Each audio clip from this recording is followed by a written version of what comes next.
Ministério da Ciência, Tecnologia e Inovações tem atuado para apresentar soluções à sociedade brasileira. Um pouco de todo esse trabalho vai ser discutido aqui no Brasil em Pauta com o astronauta e ministro da Ciência, Tecnologia e Inovações, Marcos Pontes. Boa noite, ministro. Muito obrigado pela presença. Boa noite, sempre um prazer aí. Como você falou, o Ministério tem muitas atuações e muita coisa para o pessoal saber também, novidades. Ótimo. E quem divide esta entrevista comigo é a jornalista e a apresentadora do Repórter Brasil, aqui da TV Brasil, Catiúcia Neri. Boa noite, Catiúcia. Boa noite, Paulo. Boa noite, ministro. Bem-vindo. Prazer estar aqui. A ciência, por conta de estabelecer interfaces e fronteiras com diferentes setores e segmentos, ela é estratégica para qualquer país, ministro? Sem dúvida. Se você observar todos os países desenvolvidos, sem exceção, eles investem de forma estável em ciência, tecnologia e inovações, porque esses três setores, essas três ferramentas, como costumo chamar o Ministério, uma caixa de ferramentas, pode atuar de forma transversal com qualquer ministério, apoiando as políticas públicas daqueles ministérios. Ministro, falando de apoio a outros ministérios e de ciência também, a gente tem discutido, inclusive aqui já no Brasil em Pauta, a tecnologia 5G, que vai modificar muito a forma das pessoas se relacionarem em diversas áreas, como comunicação, agricultura, e eu sei que o Ministério tem uma parte que é o início, né? A criação, o desenvolvimento. Eu queria que o senhor falasse como é que o senhor vê essa tecnologia, de que forma o Ministério participou e qual a expectativa até para a implantação do 5G no Brasil. O 5G é uma tecnologia revolucionária no sentido da aplicação da tecnologia e ela não segue aquela sequência de fala 2G, 3G, 4G, LTE, né? 5G não é simplesmente um prolongamento, vamos dizer assim, do 4G ou LTE. 5G ele muda o conceito, ele trabalha com a capacidade de banda muito maior, a gente consegue transmitir muito mais informação e muito mais rápido em termos de comando e telemetria, a gente chama de tempo de latência. Mas para que isso tudo seja possível, nas aplicações práticas, na agricultura, por exemplo, para controlar máquinas, ou na indústria também, para controlar máquinas ainda mais rápidas, braços robóticos, etc., precisa também de uma série de tecnologias acessórias que nós desenvolvemos no Ministério. Sejam elas tecnologias de robótica, sensores, inteligência artificial, né, blockchain, tecnologias, por exemplo, de materiais avançados para desenvolvimento de sensores e assim vai. Ou seja, é uma sequência de tecnologias que apoiam, né, o funcionamento final, vamos dizer assim, do 5G. Vamos falar dos potenciais que a gente tem no Brasil, de projetos, e eu vou citar então o Centro de Lançamento de Alcântara, que fica no Maranhão. O senhor que é astronauta, né? Trabalhou, e a gente continua falando, o astronauta Marcos Pontes. Qual a expectativa que tem do trabalho lá no Centro de Lançamento de Alcântara, já falando de propostas de lançamentos não militares? Eu sei que a gente já tem algumas propostas em andamento. Queria que o senhor falasse um pouquinho dessas propostas e do trabalho que pode ser desenvolvido por lá. Olha, sem dúvida, o Programa Espacial Brasileiro, isso obviamente eu acompanho, né, bem de perto, há algumas décadas, cabelo branco já, e isso numa perspectiva internacional, né, com 20 anos trabalhando com a NASA, trabalhando com outros programas espaciais e olhando o Brasil e vendo todo o potencial que nós temos e o potencial que nós não utilizamos ainda. Agora não. Então, em 2 anos e meio, por exemplo, nós resolvemos problemas de 36 anos, como a titulação de terras dos quilombolas. Fala, mas o que isso aqui tem a ver? Tem, porque eles foram mudados, vamos dizer assim, de posição, relocados lá atrás, há 36 anos, e até agora eles não tinham posse. Isso só para a tinham construção posse, do né? centro, né? Só para as pessoas eles entenderem. moram ali dentro da área de Alcântara. Então, eles tinham... A ideia era que eles tivessem posse coletiva, o que não funciona, na minha opinião. Então, hoje em dia, o Comando Aeronáutica colocou titulação de terras para eles, o que é excelente. Eu tenho um relacionamento muito bom com eles, né? São meus amigos lá. Nós temos o Comitê de Desenvolvimento Integrado de Alcântara, para desenvolver as tecnologias necessárias, a infraestrutura necessária dentro do centro e também o desenvolvimento econômico e social da região. Isso é implantado, né, liderado pelo Ministério de Ciência, Tecnologia e Inovações, mas tem a participação de muitos ministérios e organizações locais, como a FIEMA, que é a Federação das Indústrias do Maranhão, as universidades locais, a Prefeitura de Alcântara, os próprios líderes quilombolas. Então, tudo isso está sendo estruturado agora. Esse aí é um problema de 36 anos sendo já resolvido agora. Mas 20 anos esperando o acordo de salvaguardas tecnológicas com os Estados Unidos. E isso não é para os Estados Unidos controlarem a base, não tem nada a ver. Quem controla a base é a Força Aérea Brasileira, né? E nós temos agora empresas internacionais podendo utilizar essa base de forma comercial, graças a esse acordo que simplesmente diz que os Estados Unidos concordam que o Brasil lance foguetes e satélites de quaisquer países que contenham componentes americanos, de indústria americana, desde que seja protegida a tecnologia para não ser roubada. Simples assim, mas demorou 20 anos para fazer. O programa, nós estamos incentivando agora 5 áreas, né? Uma é a parte de lançamento, que é justamente o centro dessa infraestrutura, a produção nacional de satélites e nanosatélites, e eu quero usar muitas universidades para isso, orientadas pelo INPE, a produção de foguetes nacionais também, mesmo estilo, né? Usando universidades, e aí no caso o IAE, o desenvolvimento de aplicações do espaço, que aí é onde tem uma área de muita oportunidade para startups, e a mudança da legislação no Brasil, toda a parte regulatória, para que se adapte ao que existe de mais moderno no mundo e a gente possa operar comercialmente aquele centro. Ou seja, em 2 anos e meio a gente deu um salto aí de décadas no programa espacial. 3 empresas norte-americanas e uma canadense apresentaram propostas para utilizar ali o centro nesses lançamentos militares, não militares e comerciais. É um filão que pode atrair muitos recursos para o Brasil? Sem dúvida, essa é a ideia. A transformação do centro num centro espacial comercial tem essa oportunidade de se poder cobrar para lançamentos da utilização, né, de veículos lançados de lá.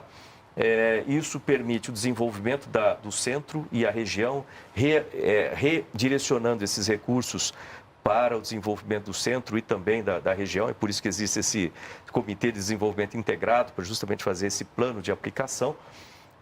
Nós temos essas 4 empresas iniciais que foram aprovadas no primeiro edital da Agência Espacial Brasileira. A sequência do trabalho agora, elas precisam fazer um contrato com o Comando da Aeronáutica, né, para poder efetivamente começar as atividades. A gente espera que para o ano que vem nós já tenhamos lançamentos comerciais ali de Alcântara. E já está saindo o segundo edital para trazer pelo menos mais 5 empresas, né, para compor 9 empresas inicialmente, que vão poder operar a partir de plataformas instaladas dentro do centro. Vamos falar de curiosidades do espaço aqui. Vamos. A gente tem ouvido falar de pacotes turísticos para voos tripulados com pessoas que não são astronautas, para vamos fazer um voo espacial, um turismo espacial. A gente sabe que aí já está mais perto do que longe, né? Essa realidade pode ser que a gente veja voos assim, foguetes sendo lançados com essa proposta de Alcântara? Sim, num primeiro ponto, né, que nós acompanhamos aqui há pouco tempo, o lançamento da Virgin Galactic, que ela utiliza um avião com fuselagem dupla e leva a espaçonave no centro. Essa espaçonave ela é solta, aproximadamente 45 mil pés, e ela sobe no ângulo de 70 graus até, por enquanto, eles estão chegando no que a gente chama de edge of space, né, no limite do espaço, entre 80 e 100 quilômetros. Oficialmente, o espaço começa na linha de Kármán, em 100 quilômetros. Agora são voos iniciais, mas no futuro próximo eles vão estar passando essa linha de Kármán e vão chegar efetivamente ao espaço para voo suborbital, levando passageiros. Existe uma diferenciação aí entre astronautas profissionais e os passageiros. Basicamente, os astronautas são aqueles... É como se você pegar uma empresa comercial de aviação, o aeronauta profissional é o piloto, comandante do avião e o copiloto, e os atendentes, os comissários, esses são aeronautas profissionais, que resolvem os problemas do avião e pilotam o avião.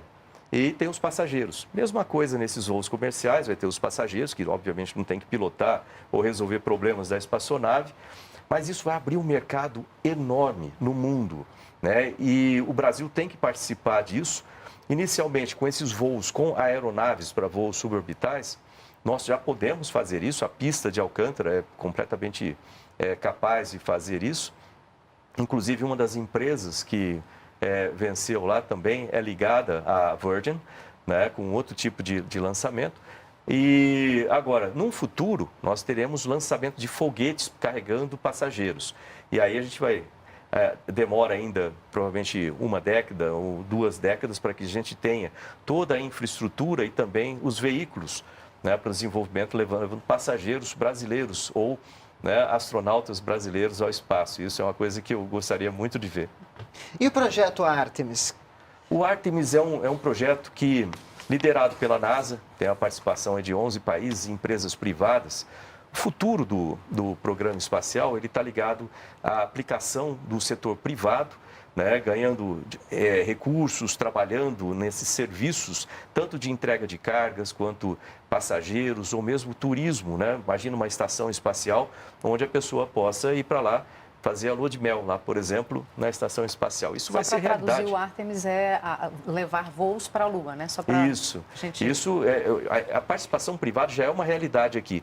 Mas e quanto a voos mais distantes, como Lua, Marte, asteroides, estação espacial em torno de Lua? Aí entra o Artemis, né? O Artemis, ele vê esse outro caminho, né, essa outra expansão das aplicações espaciais, já levando também o setor privado junto, e tem a participação de muitos países também no setor público, e o Brasil participa disso de uma forma muito interessante, que eu sempre quis ver isso no meu tempo ali de NASA, 20 anos lá, que nós podemos colocar universidades, por exemplo, para trabalhar no desenvolvimento de rovers, para explorar a Lua, a exploração científica para os nossos pesquisadores aproveitarem isso, empresas brasileiras que podem fazer partes de espaçonaves, da Gateway, por exemplo, que vai ficar ao redor da Lua, ou de outras espaçonaves para exploração de espaço profundo, ou seja, abre uma janela gigantesca para o programa espacial brasileiro também. E a ideia seria, em 2024, retomar esses voos tripulados à Lua pelo Artemis. O Artemis também contempla, né, voos tripulados, não tripulados e tripulados. Nessa parte também tem uma aplicação muito interessante que vai ser a existência de uma astronauta mulher a ir à Lua, né, porque até agora só foram homens para a Lua, entre 1969 e 1972, e agora a gente precisa ter a participação feminina, né, nessas missões de exploração da Lua. E ali vai servir de base também, diga-se de passagem, o desenvolvimento das tecnologias de uma base na Lua vai servir como base de tecnologia para outras missões, como Marte, estabelecer uma base em Marte, assim por diante. Ou seja, tem um caminho aberto aí pela frente gigantesco, né? Então, para os nossos jovens aproveitarem. São muitos assuntos, né, Cátia? Ministro, a conversa está sensacional, não poderia ser de outra forma, mas vamos para um rápido intervalo e voltamos com as outras aplicações da ciência. Nós vamos para um rápido intervalo e voltamos daqui a pouco com o ministro da Ciência, Tecnologia e Inovações, Marcos Pontes, aqui no Brasil em Pauta. Não saia daí.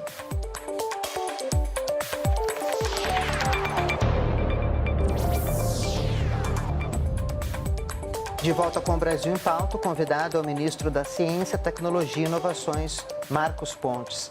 Ministro, continuando nessa questão do espaço, o Programa Espacial Brasileiro cada vez está mais robustecido e em fevereiro houve esse lançamento da Índia de um satélite 100% nacional. Ele foi constituído ali em São José dos Campos, no interior de São Paulo, e uma das funções é monitorar o desmatamento da Amazônia. Isso. Qual que é a importância disso, ministro?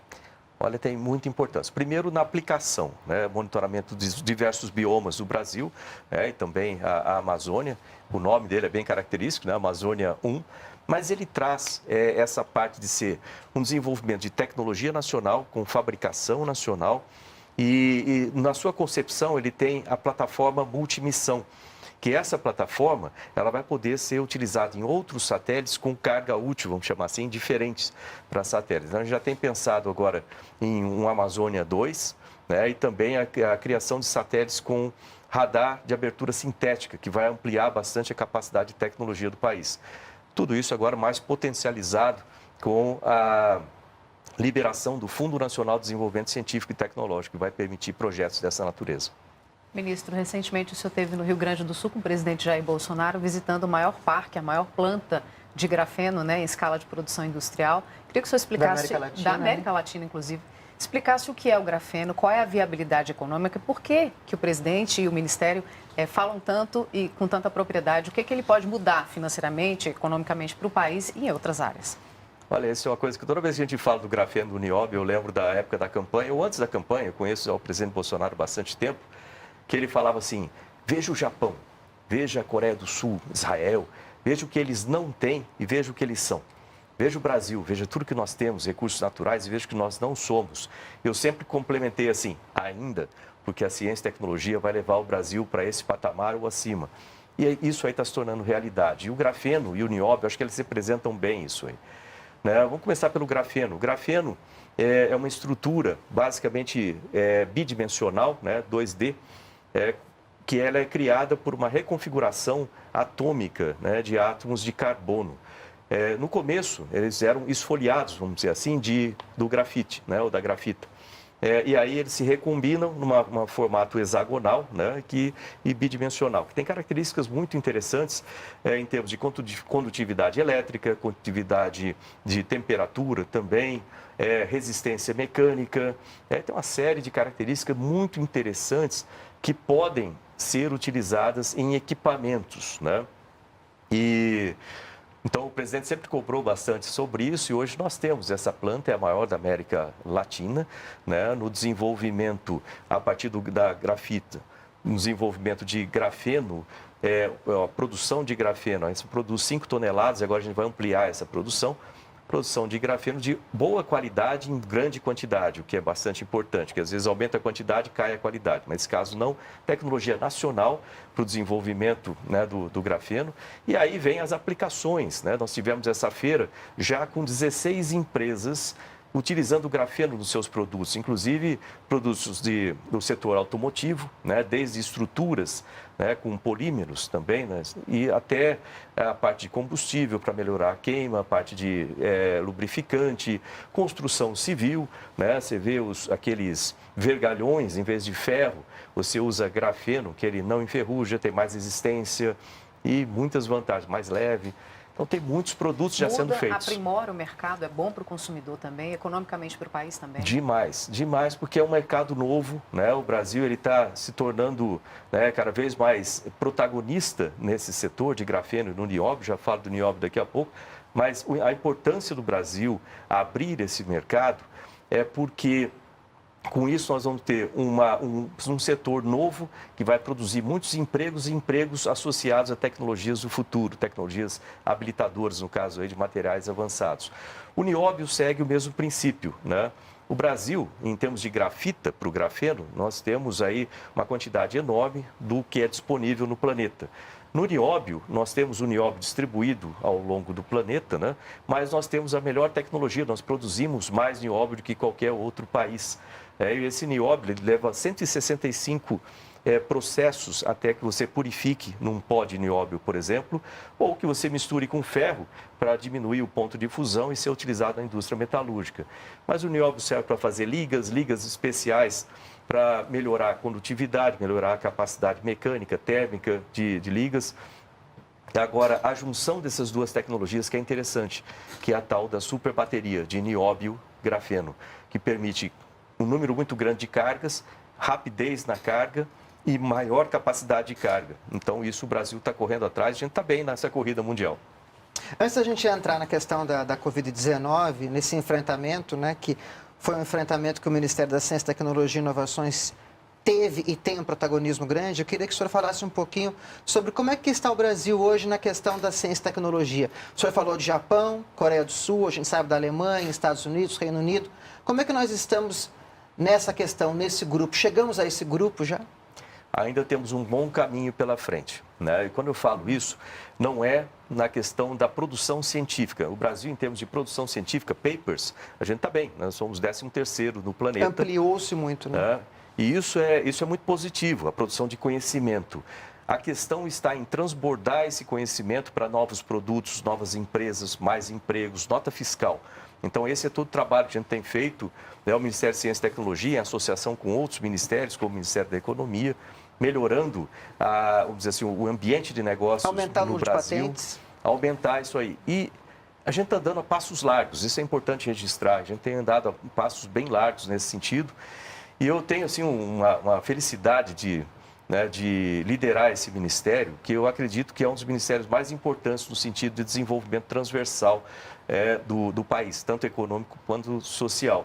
E nessa área, né, quando a gente fala por exemplo, de tecnologias da saúde, acho que o Brasil ele foi ficando para trás durante muito tempo, acostumando a importar as coisas, de ser dependente 90%, 100%, por exemplo, de insumos farmacêuticos para remédios e para vacinas, e a gente acordou com essa pandemia. Eu tenho no Ministério uma rede chamada Rede Vírus MCTI, que a gente formou antes do começo da pandemia, com especialistas, médicos, pesquisadores, cientistas que nos dão as diretrizes. E essas diretrizes estão fazendo com que a nossa ciência e tecnologia voltada para o setor de saúde acelere, vamos dizer assim, um ritmo muito grande. Nós temos hoje em dia, por exemplo, 15 estratégias de vacinas nacionais, com tecnologia nacional, para a produção de insumo farmacêutico em empresa nacional, tornar o país independente nisso aí e, além disso, produzir empregos e recursos aqui no Brasil. 15 estratégias de vacinas e temos uma internacional, que é sob licença, que nós estamos fazendo com os Estados Unidos para a mensageiro RNA. Mas isso é bastante interessante. Dessas vacinas, as 15 são estudos para Covid, são vacinas diversas? São vacinas, essas daí são para a Covid, especificamente. Mas a nossa estratégia, ela é bem ampla. Por quê? Primeiro, você tem que desenvolver um sistema, e nós temos os nossos Institutos Nacionais de Ciência e Tecnologia, que conseguem desenvolver as plataformas, como a gente chama, dessas tecnologias, sei lá, vírus irradiado, vírus inativado, mensageiro RNA ou adenovírus, uma série de tecnologias diferentes. Então, agora a gente tem o conhecimento no Brasil de fazer. A gente usou o Covid para desenvolver essas tecnologias no Brasil. Agora, não vai ficar por aí, porque o Brasil tem doenças negligenciadas como dengue, zika, chikungunya. Todo o sistema que nós montamos e a estrutura para apoiar isso vai servir agora também para fazer outros tipos de vacinas, além, logicamente, do Covid, que vai ter que ser repetida anualmente. Então, ter a produção no Brasil vamos dizer assim, é estratégico. Mas a gente vai poder produzir essas outras vacinas, a gente vai poder ficar muito mais preparado para outras pandemias que virão. Então, foi todo um trabalho estratégico feito no Ministério que vai dar um legado muito bom para o país. Dentre essas 15 estratégias, tem a Versamune MCTI. Isso. É o estudo mais avançado, é a estratégia mais avançada? A Versamune, ela acelerou bastante, foi a que deu entrada primeiro na Anvisa. Nós atualmente temos, das 15, 3 delas já, a Versamune já está na Anvisa, esperando a liberação da Anvisa para começar os testes clínicos. Fase 1 e 2 e depois fase 3. 1 e 2 é para segurança e fase 3 para eficiência. Então, nós já temos recursos, inclusive, para isso, só esperando essa liberação para disparar esse processo. Vai ser desenvolvido inicialmente em um hospital e depois vai ser multicêntrico. Essa seria a primeira vacina contra a Covid inteiramente nacional, ministro? Inteiramente nacional, desenvolvida por cientistas brasileiros. Ela utiliza um carreador de nanotecnologia, que é um carreador comercial, que é utilizado para câncer e outras coisas. Essa parte, vamos dizer assim, não conta como tecnologia, embora essa tecnologia seja transferida também para o Brasil. Agora, o desenvolvimento do ativo da vacina em si, completamente nacional, e ela tem uma característica muito interessante que ela ativa, além de ativar, logicamente, anticorpos imunizantes, o que é a base da vacina, mas também ela ativa células tipo T, para combater, vamos dizer assim, as células já infectadas, e também interferon, que vai dar uma memória muito maior aí para a eficiência dessa vacina. É uma vacina de segunda geração, que eu estou com muita esperança que vai ser uma das melhores do planeta. Há uma perspectiva quando que ela possa ser integrada ao Programa Nacional de Imunizações? Sim, começando agora essa fase 1 e 2 de testes, eu tenho a esperança, eu falo esperança porque depende um tanto da velocidade com que nós consigamos voluntários e o desenvolvimento desses testes. Mas eu tenho esperança que até o final do ano a gente possa fazer uma abertura na fase 3 de testes, como foi feito nessas outras vacinas que estão aí hoje em dia, que a gente possa ter essa vacina integrando esse ano em aplicação emergencial o grupo de vacinas. Agora, a minha visão é principalmente para o ano que vem, para que a gente não precisa mais importar vacinas, todo esse problema de custo, problemas de logística, tudo isso vai ser nacional e fabricado em empresa brasileira. Que outras iniciativas o Ministério tem nesse combate à pandemia? Porque eu sei que são feitos estudos, inclusive das cepas que estão circulando no país, né? Nós temos. A Rede Vírus, ela estabeleceu uma estratégia que é dividida em ações emergenciais e ações continuadas. Em ações emergenciais, nós temos ações para prevenção, ação para testes diagnósticos, ações para tratamento, né? Tratamento precoce ou inicial e tratamento avançado. Nós temos na parte continuada toda a análise de sequenciamento genético do vírus, somos responsáveis por 70% do sequenciamento em todo o Brasil, né? O que é muito importante é a coronaômica, essa parte da rede vírus. Nós temos o estudo da patogênese, como que o vírus interfere com o corpo, isso vai ser, por muitos anos, a gente vai ter que estudar isso.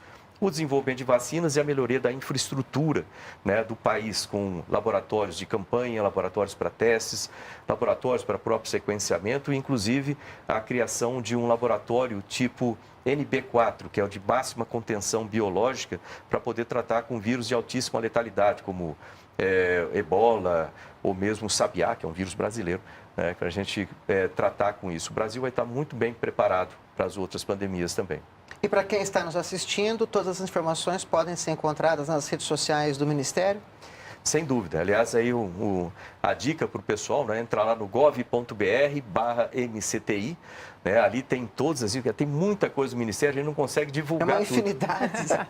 Inclusive para aqueles que querem transportar, vamos dizer assim, transformar a sua ideia numa empresa. A gente tem vários programas que podem apoiar esse tipo de iniciativa. Ministro, sensacional. A gente queria alongar aqui essa quanto? entrevista. 300 programas. Muito bom. Olha, gente, eu estou lá à disposição. O Ministério é do Brasil, né? E lembrar só a missão do Ministério: produzir conhecimento, produzir riqueza para o Brasil, contribuir com a qualidade de vida das pessoas. É para isso que nós servimos. Muito obrigado, ministro. Obrigado. Muito obrigada, né? Catiúcia. Prazer, ministro. Muito obrigada. Você viu. Já fica o convite para o senhor voltar aqui ainda esse ano. Vamos lá. O Brasil em Pauta recebeu nesta edição o ministro da Ciência, Tecnologia e Inovações, Marcos Pontes.